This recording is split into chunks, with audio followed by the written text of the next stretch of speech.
Continuamos en diálogo abierto aquí en Grupo Fórmula y como todos los sábados me da muchísimo gusto saludar a Fernando Gutiérrez. Hola, Fernando. ¿Qué tal, Memo? ¿Cómo estás? Rogelio, ¿qué tal? ¿Cómo están ustedes y el auditorio? Gracias y agradecerte, Fernando, por tu conducto, la presencia del doctor Rogelio Rodríguez Garduño. Es profesor de tiempo completo en la Facultad de Derecho de la UNAM y miembro de la Asociación Mexicana de Abogados en Derecho Aéreo y Espacial. Y es un gusto tenerte aquí, Rogelio, porque pues evidentemente uno de los grandes temas es esta información, espero no decirlo mal, donde se degrada la calificación de seguridad del espacio aéreo metropolitano. Antes que nada, muy buenas tardes, Guillermo, y te agradezco poder compartir este espacio. Por supuesto, a Fernando Gutiérrez, el que me haya permitido poder conversar sobre este tema importantísimo. Y ciertamente no estás ausente de la realidad.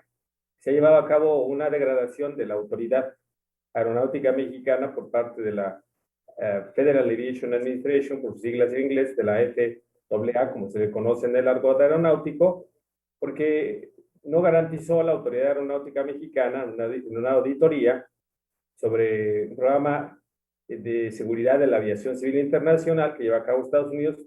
No se logró acreditar, no se logró ser contundente en dar la certeza de que México, su autoridad, certifica y verifica las operaciones aéreas en México bajo los estándares de la Organización de Aviación Civil Internacional. Esa es la entrada del tema y por supuesto que tendremos muchas cosas que comentar. Fernando. Sí, Rogelio, mira, para nosotros es muy interesante que la gente conozca porque se especula y se habla. Hoy es la primera vez que esto ha pasado y al parecer ya nos pasó en ocasiones anteriores y ser muy claros en decir, bueno, podría ser a lo mejor la segunda vez que nos pasa en donde no cumplimos, como bien mencionas, los estándares internacionales en cuanto a los sistemas, en cuanto a lo que es experiencia técnica o personal capacitado, en cuanto al llevar el récord o la historia de las operaciones en el espacio aéreo aquí metropolitano, todo lo que es el tema de inspección y lo que es el tema propio de la seguridad, que es lo que nos están de alguna manera manejando. Aquí mi primera pregunta hacia ti sería, ¿el gobierno ha aceptado actualizarse para recuperar la categoría 1 o simplemente no hemos hecho nada? ¿O qué es lo que sabes que se va a hacer o que se pretende hacer? Primero te comentaría para ti y para nuestro auditorio que no es la primera vez, por supuesto, que México sufre una degradación a etapa 2. O sea, hay dos niveles, es dicotómico, o haces bien las cosas en términos de las normas y métodos de la Organización de Aviación Civil Internacional o no. En el año de 2010 y muy en los momentos de la suspensión de operaciones de Mexicana de Aviación, México también sufrió una degradación. Que quiero poner de manifiesto la consecuencia primero antes de explicarlo y perdón por romper el orden. La consecuencia es que un país degradado, cuya autoridad ha sido degradada, sus operadores aéreos, sus líneas aéreas para ser concretos, se quedan en un stand-by, se quedan suspendidas en cuanto al número de vuelos. Tenemos los mismos vuelos hoy y tenemos los mismos vuelos mañana.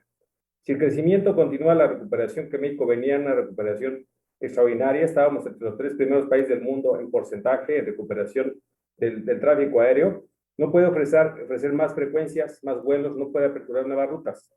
Se queda estático hasta en tanto la autoridad aeronáutica pase al siguiente nivel. Pero, Fernando, decías, ¿qué está haciendo el gobierno de México? El gobierno de México ha expresado en comunicados oficiales a través de la Secretaría de Comunicaciones y Transportes, concretamente de la Subsecretaría de Transporte, que estará trabajando para recuperar de manera pronta la categoría 1. Y para ello incluso ha convocado a las líneas aéreas, a los directores generales, también los grupos aeroportuarios, para que a nivel de industria y gobiernos pueda trabajar en recuperar la categoría 1. El gobierno de México dice, y quiero poner el tema en la mesa, dice que en realidad se trata de un tema administrativo, porque los auditores de la Federal Aviation Administration, de la FAA, realmente no revisaron bien la solventación de las observaciones que se hizo a la autoridad aeronáutica. Incluso se contrató un despacho norteamericano que pagó el gobierno de México especializado en atender este tipo de auditorías desde el punto de vista jurídico-administrativo.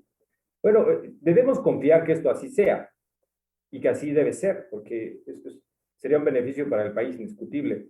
Lo que puedo decir es que, sin ser ave de malos presagios, una cosa es el discurso y otra cosa serían los hechos contundentes. Para que los hechos contundentes se produzcan y no cada 10 años, lo que voy a decir es algo de llamar la atención. 2 evaluaciones, 2 degradaciones. Somos el único país en el mundo que ha tenido esa tendencia. Hace 10 años salimos por las promesas.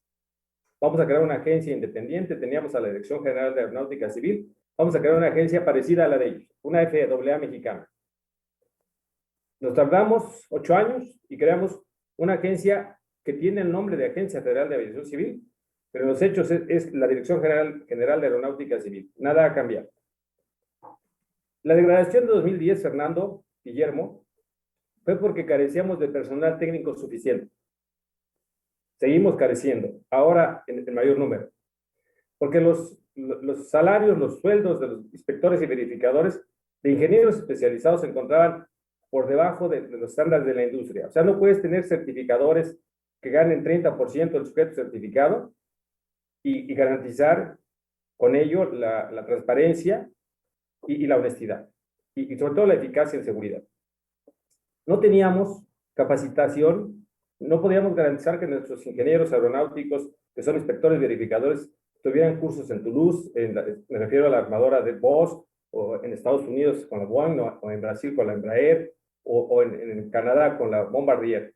Seguimos teniéndolo. Nuestros técnicos verificadores carecen de verificación y certificación. Y en ese sentido, además, no tenemos los recursos económicos ni materiales. Estamos igual, estamos un poco peor. Fernando, nos queda tiempo para una pregunta más. Sí, aquí una pregunta que viene a la mente es, acabábamos de cambiar nosotros, incluso con las quejas de muchos ciudadanos, debidas o no, las aproximaciones por la entrada de los nuevos aeropuertos, pensando en la operación de Santa Lucía a partir de marzo del 2022. Esto pudo haber influido también, tiene que ver, va a complicar que si normalmente tardamos 4 meses nosotros en la etapa hace 10 o 11 años que nos pasó esta degradación, esto va a hacer que se complique el tema para poder, si hubiera voluntad o hay voluntad, pensando que exista, recuperar la categoría 1. El pronóstico sería que para marzo del 2022, que es la fecha anunciada para el inicio de operaciones de Santa Lucía, México hubiera recuperado la categoría 2. No hay una relación en los reportes directa entre el rediseño del espacio aéreo y la degradación. Esto quedó claro por parte del reporte de la FAA. Lo que sí es que si tardáramos más de ese tiempo, Fernando, puntualmente, entonces Santa Lucía no podría tener vuelos a Estados Unidos, lo que sería una tragedia. A menos que convenciéramos a los norteamericanos de que Santa Lucía y México son lo mismo, o sea, Ciudad de México, con el código MEX. Para nuestros amigos, los aeropuertos tienen un código comercial y técnico. El código MEX es el código de la ICM. Santa Lucía será un aeropuerto complementario. O salimos de la categoría o convencemos de que es lo mismo. Si no, no tendremos vuelos a Estados Unidos, lo que sería un grave trastorno a los planes del presidente de la República.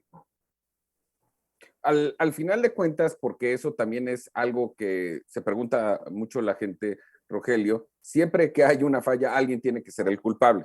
Ya explicabas de manera muy puntual el hecho de la falta de personal calificado. Es un asunto fundamentalmente del gobierno, tienen que ver los grupos aeroportuarios. ¿A quién podríamos, y no es por señalar ni por enjuiciar, pero a quién pondríamos como el responsable de esto? Esto es sistémico y sin duda es de los gobiernos, cuando menos de los últimos 40 años. En aviación civil hay un abandono, falta una política a largo plazo. Vivimos de las ocurrencias históricas. Íbamos a hacer Atenco, no hicimos Atenco y creamos el sistema metropolitano, habilitamos Toluca, Cuernavaca, ocurrencias. Haciéndome dueño de mis palabras, el tema de Santa Lucía puede ser otra ocurrencia. ¿Y por qué digo esto? Porque puede ser, quizás sea un éxito, pero no tenemos la garantía de que sucederá. No tenemos una planeación. ¿Cuál fue una de las causas de degradación?